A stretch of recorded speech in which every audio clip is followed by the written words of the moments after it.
Zel boy army, welcome to another video on the channel. In today's video I'm giving you another one of my custom tactics.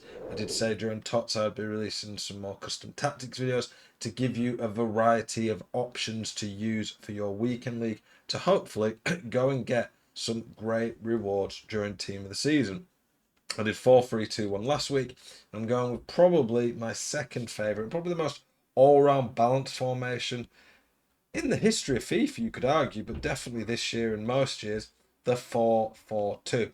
If you are interested in having someone play your weekend league games for you, is a paid service. Just to clarify before I say further, I am offering to play people's accounts on PlayStation. You can contact me on Twitter if you're interested. Minimum rank free guaranteed.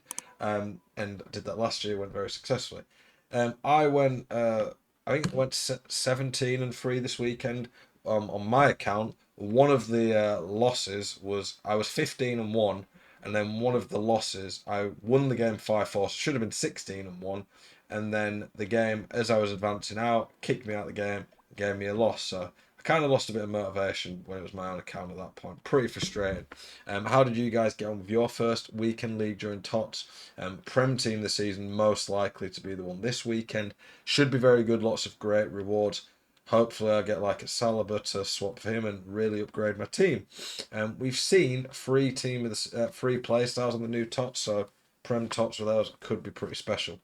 4-4-2 though, let's get into it. So, the bit you always say on these videos, nearly every formation in the game tends to lead towards being good when it comes to having it as a default, and then going a bit more aggressive. The 4-4-2 very much like that as well. Why would you use the 4-4-2? I hear you ask. So, the strengths of it. Are you sick to death of getting out teamed on FC24? Want that God squad you've always been dreaming of? Check out iggm.com today. The best and most reliable place to get coins for your ultimate team. Use the link in the description and code ZEL at checkout for a 5% discount. Check out iggm.com today. It's covering pretty much every area of the pitch quite well. You've got a flat back four. You've got another midfield four that slotted and defend very well with the defensive four. You get two strikers. Two strikers are very good on FIFA. You get a lot of width from the wingers. My team's not really built for the 4-4-2. It's more built for the 4-3-2-1. Xavi, whilst he'd be fine at right mid terms, he could play it well. You don't want him there. You want Xavi in the middle. Just in case anyone watches this video and think, why on earth are you using this? 4-4-2 works very well, by the way, if you use aerial players or players just going to win every header and knock it down. Drogba, very OP in this type of formation. You can cross it to them and then head it back down to the other striker. A lot of easy goals. And if you have fullbacks who overlap and have whip pass, even better. So the 4-4-2, very solid across the board. Type of players you want. Fullbacks, they're not going to be as attacking as some formations, but I still like them to overlap a bit and have whipped pass. Defend centre backs pretty obvious.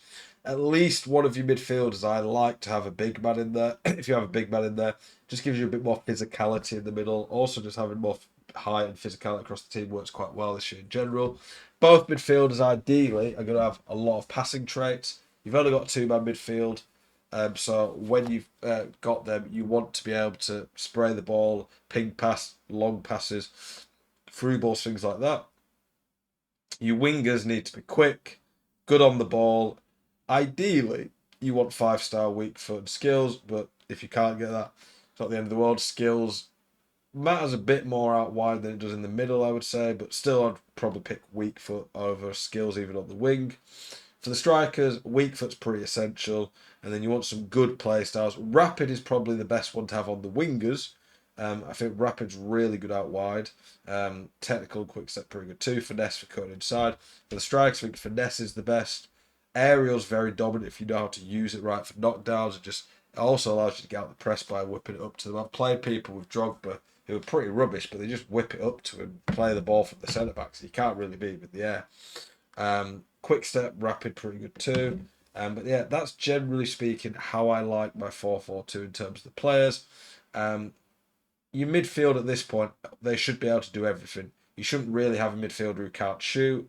Not that I've not even scored one of that from Loftus-Cheek, but if I ever did get into the position where they had a chance, I wouldn't want it to be someone who's unreliable. Every player in the 4-4-2 plays their part pretty fairly evenly, I'd say. And yeah, the major weakness, if there's any, is that there's a gap between the midfield and strikers. It's not as big a weakness at this point in the game where your midfielders can do everything, though, I would say. For tactics, 40 width, 55 depth. I use that there or thereabouts on most formations this year. I might lower the width on some formations if I feel that they're a bit stretched out, like a 3 or 5, but you could lower the width to try and make sure that the centre backs are a bit more compact. The depth, 55 for me, is a perfect balance between 40 where they don't really press at all and 71 where they start doing auto offsides and press a bit too much. Build up play balance, direct passing for chance creation, works very well, pins opponents back. The width I lower a little bit because you get a lot of natural width anyway. Players in box 6, I like quite a few in the box corners, and I think that works quite well. For instructions, I go stay central, stay forward on the strikers. You could try getting behind, but I don't think for me it works that great. Target man, even though it makes sense to use it with these, doesn't work very well in my opinion because you don't want players to back in. It just doesn't work very well. Players who have anticipate tend to just tackle them. The wingers, this is pretty key. Come back on defense. You need your wingers to come back on defense so that you've got a back 4 and then a midfield 4, 2 banks of 4 in the 4-4-2. Very, very hard to play against.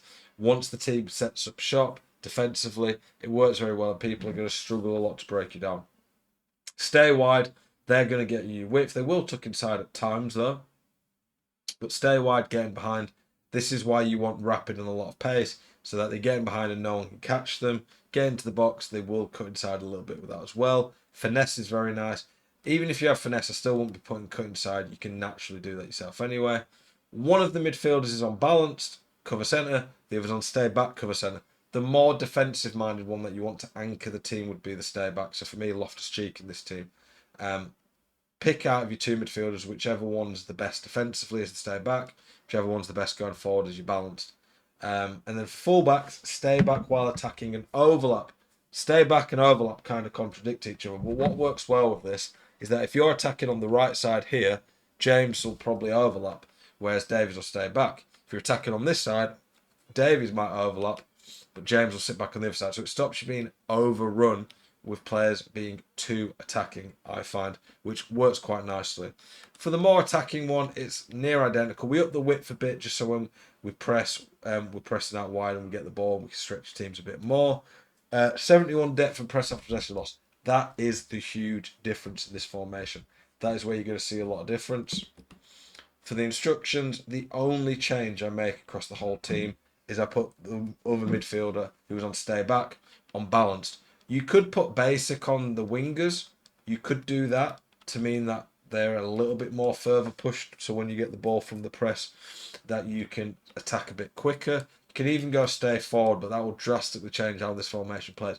It will make it way better going forward on the counter, but way worse at defending. So bear that in mind.